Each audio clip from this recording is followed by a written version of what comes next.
Rock Talk. We love to talk about music on arrow.net, ARROE.net. We are unplugged and totally uncut with Anthony from Six Gun Sal. Hey, brother. How are you? Doing fantastic. I love it when the rock stars are on time. That means when I buy a ticket, you're hitting that stage right at 11 p.m. Yeah, well, we're not coked out 20-year-olds, so we're good. Hey, I got to give you a kudos on that album cover, man. This is the kind of album cover that I grew up just idolizing, because this is the kind of stuff that would make me drive 1 or 2 hours just to go see a band play. Oh, hell yeah, man. Right on. Putting it together. What were you guys in the studio together, or was it one track at a time because of the COVID?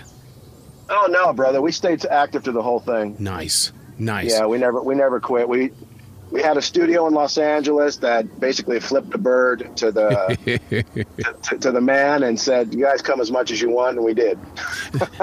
Well, maybe that's the reason why I keep hitting repeat when I listen to the songs, because you've got that camaraderie right there. You were looking at each other. Yeah. Hell yeah. Do you feel the same way on your side of it? Because I mean, you're so up close and personal to every single song, and we're just getting them. Oh yeah, no, I definitely feel it for sure, and it's just the way we make our songs, man. It's the way we come up with them. It's the way we write. It's we just have our own way of doing it, and when we try to do it differently, we always lose something, and we always go back to the original formula. So whose idea was it to give the Americana flavor to Hair the Dog? Because I love how attractive that song is. Going to be very surprised. So one of our good friends, good friend now, I should say, is a multi-platinum producer, Timothy Eaton. Mm-hmm. He's worked with everybody from Skynyrd to Motley Crue, Kiss, the Allman Brothers. I mean, just everyone you can imagine. And he got wind of us and wanted to meet us. And then we had dinner a couple of times, a couple of us from the band, they're founders. And he said, "Listen, I got a song idea that I think you guys would kill." He goes, I was gonna give it to, like, I think he said Velvet Revolver or somebody at the time, and he goes, "But I think you guys should do it." And so he let us have an idea of what it was, and he told us about Hair of the Dog, son of a bitch, but he says it's gonna have a spin on it though. And he goes, "And you guys are gonna love it." So we went in there and dropped all the recordings, and he got in the vocal booth with me and just had me saying, specific words and lines and high phrases, raspy, nice. Deep and dark, and so we did it all together. I sang all the normal verses, and I mean, the finished product was freaking amazing. Yeah. Well, I guarantee you people are going to be getting speeding tickets when they're listening to this song, and I just want to know if the band's going to cover the cost of those speeding tickets. Yeah, I could probably get you a rubber bracelet or something that says Six Gun Sal. But I can't really promise paying the bill on that one, man. Well, I love this, the twist that you put on the whistle blows. It's got a slow, laid-back kind of Southern vibe. And I kept saying, because I'm here in the South, and I know what that guitar sounds like here in the South. You really bring that forward. Oh, yeah. That's one of my favorite songs. I mean, it really is. I really wanted to hear that twang, man. I just, and we found it. We found the sound, and we were able to put it together for that. And yeah, I wanted to tell that story, man, that a lot of people in parts of the country would understand. You're done where you've been, and now you want to go and you want to check something else out. And really, anywhere you go, anywhere you put your foot down is your new home until it's not. And it's just a romantic story to me, Yeah. The name of the album is Rebels and Rogues. The thing that's really interesting about this is that you allow those guitars to be the fifth member of the band. In other words, they stand out strong. Oh, yeah. Yeah, that's a big thing for us. We've always been known as a very powerful guitar-backed band. And, there's a lot of bands have lost that. Everybody wants to just be this turnkey, perfect product, and follow what everybody else is doing. And, we just wanted to kind of stay old school with our stuff, bring some new sound, mix it in with the old flavors of the past, and stay nice, loud, and proud with it, because people want to get blown away, man. They want to rock. Well, the song Magic Man is definitely one of those songs. I'll tell you, the part that really caught my attention is when you talk about 1,000 eyes are watching me. Did you write that song while out on the road? No, I actually wrote it in studio, man.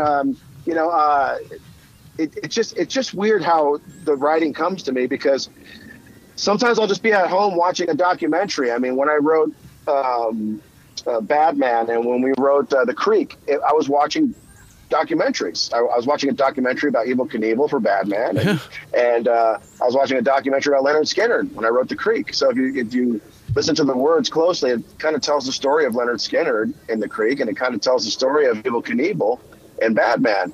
And as far as going to Magic Man, we were talking one day, and I was like, man, how cool would it be to have like an AC/DC style song, with the guitar riffs and everything going on. And they started doing it, and as they started playing the riff, I said, that's the riff right there. I yelled it out. I said, just keep doing that. And I start writing, literally. And I'd say 80% of our songs have been written that way, where they just came up with a riff in studio messing around. And I said, keep doing that, keep doing that, keep doing that. And I started writing words to it. Wow. And then boom, we have a song, and an hour later, we actually have a song with, the first version of vocals and all that stuff. But, it changes 15 times. But yeah, man, it's exciting. It's fun, and we've always done it that way. Yeah, because it's incredible when it's down on paper, and then you're sitting in that room. You can see that engineer in the other room, and you lock in on eyes, and all of a sudden, boom, boom, boom, here we go, and all of a sudden, this song just starts happening. Oh yeah, it's the best. I mean, it really is. It's there's no better feeling at the end of you get to rehearsal not knowing what the hell you're going to do, and at the end of that night, you literally have a song. And and it's just the coolest thing. And it's one of the things I love most about what we do together as a band. And we're like any other band. We got moments where we want to kill each other, and we got, moments where it's all nothing but bro hugs, but yeah, we're a family.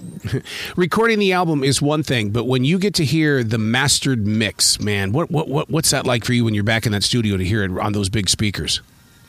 Oh, just relief, man. Just relief and excitement and satisfaction. And for me, the most important thing is when I start getting the responses from the public, when they start messaging us and, oh my God, this song, that song, that you get vindication at that point. Okay, this isn't all for nothing, like it's a hard industry, I mean, it's so very few people make it to the absolute top of this industry. And, most people give up a couple years into it. They just don't see it through. And, we're going into our 7th year, and we're starting to really see some progress. And so for me, that's the satisfaction of the completed album, and then seeing that the fans actually really love it, and they can't stop talking about it, or they're sharing it, or making us their profile picture or their cover photo on Facebook or something. And they do it all the time. And that's for me, that's what makes it worth it. Absolutely. Would you say that great rock is like a diamond? It requires time and the right cut? Oh, absolutely. Absolutely. I mean, there's no doubt about it. I mean, if you it's like anything else, any profession you're in, if you rush it, you're going to get your boss to come back and say, no, do it again. I mean, it's not right. So for me, it's always got to have that final polish. It's just, you got to listen to it 50 times and listen for anything that's out of place or not right. Or, what, I could do that better, or I could hit that note better, or, hey, we could do a better guitar riff right there, or a better drum break. So yeah, definitely. Even out on the road, aren't you still constantly working on the songs? Oh, I wrote 3 songs coming back from our trip to the East Coast. I mean, literally wrote three different songs, and it was funny because different parts of the country we were in were, kind of fueled what I was writing, and so yeah, absolutely, always writing. Oh yeah, because rock on the East Coast is, I mean, that's a unique brand. I mean, up there in New York, you've got, and then compared to the Southern rock, I mean, completely different parts of the world.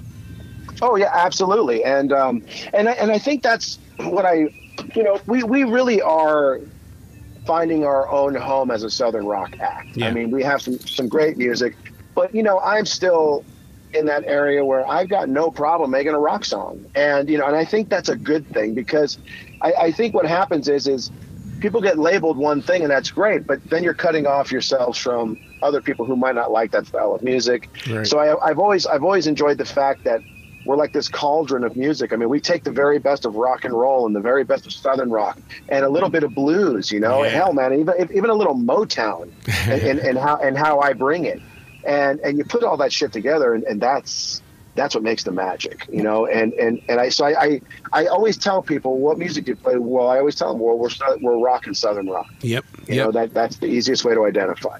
Well, look at the way that you guys put Asphalt Cowboy together. There's a lot of exploration going on in that song. Oh yeah, man. That's one of my fun songs. You know, I love singing that song, and I love performing it, and you know, playing at the Whiskey, headlining the Whiskey this past Friday. We had a great show, and we had a great turnout, and it just felt great to be back on a stage like that, and be able to play all the songs on the album was so much fun. Don't you think Sunset Strip is getting a revamp right now? I mean, because it seems like there's a lot of great rock coming from that area that has always provided a lot of real good rock. Yeah, well, you know, a lot of things are changing, and sometimes not for the better. But you know, I do think some places still try to keep tradition and what's important. You know, the Whiskey is a great place, and it's, you know, it's just legendary, you know. And then you got the Rainbow, you know, right down the street, you know, and great food and entertainment, and you know, Lemmy used to be there and every day, and you know, and then now the Viper Room's going to be gone, so the Viper Room's getting torn down, and they're tearing down the whole block, and they're making some high rise. But they're going to have an actual entertainment venue in it, so that's okay. But you know, the Viper Room was a really cool spot too, and so a lot of it's leaving. You know, the hot spot now is Tennessee, and you know, we've even looked at that as a band. You know, that, you know, hey man, if things keep going the way they're going, you know, it may behoove us to go there and put roots, because you know that's who we're trying to impress right now, and it's gonna be a lot easier being there to do it. Well, you're right about Tennessee, though. I've talked with a lot of bands that have moved to Tennessee only because, I mean, you can't ask for a better songwriting circle. I mean, they're everywhere, and they're willing to share.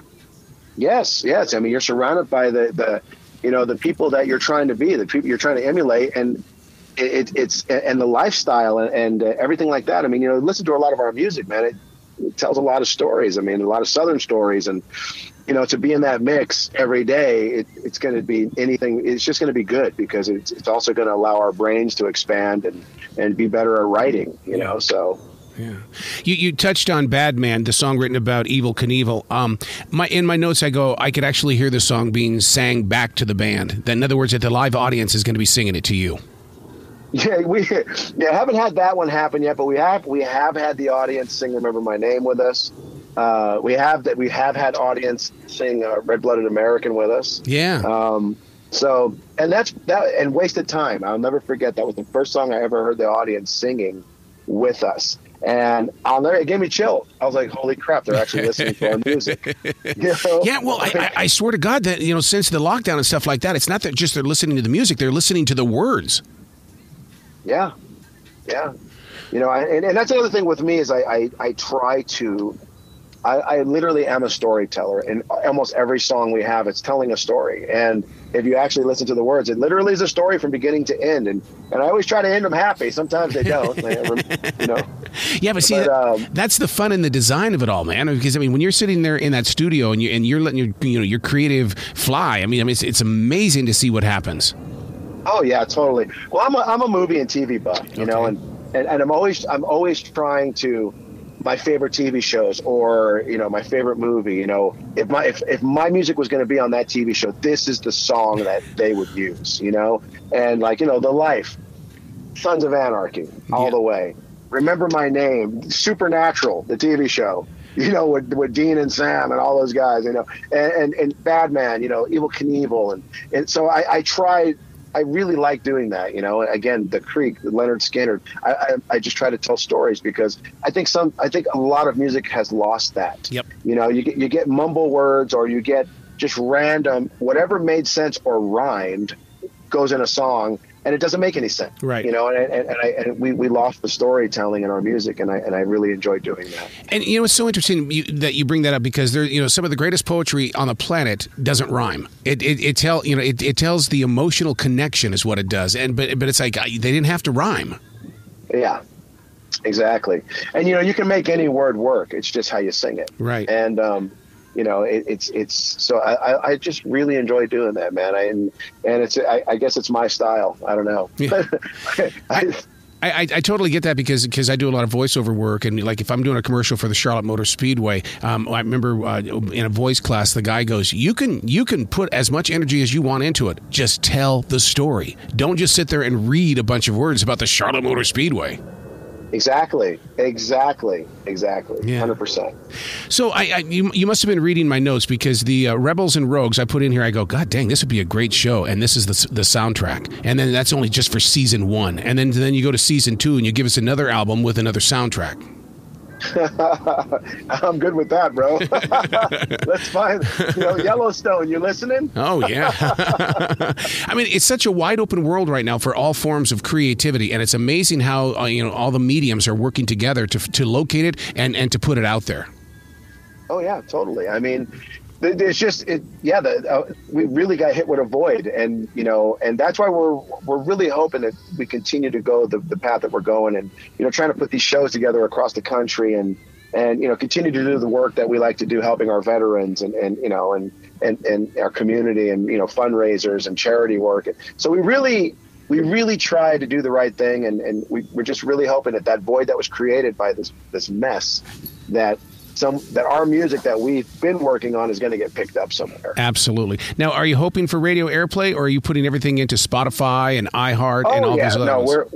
We're definitely looking for radio airplay. I mean, let's face it, half the country still listens to FM radio, and so far we've been pretty lucky. I mean, we actually have different stations around the country. I've had people just as recent as last week from Canada and Vermont. They said they're playing our music in the grocery store. Canada was on FM radio. Washington State FM radio. In Nevada, they played us. Iowa, they played us. I mean, so we're getting played around the country. That's and nice. And it's pretty neat. Like especially when someone says, "Yeah, they were playing this song," and I was just like, "That's great." Like that's.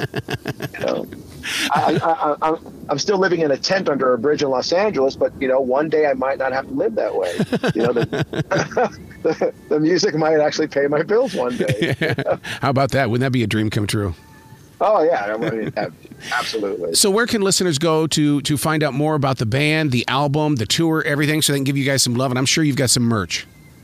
Oh, absolutely. Yeah, we have a humongous line of merch, and but sixgunsal.net is the website, and you can get to the store. You can see upcoming shows. You can buy tickets.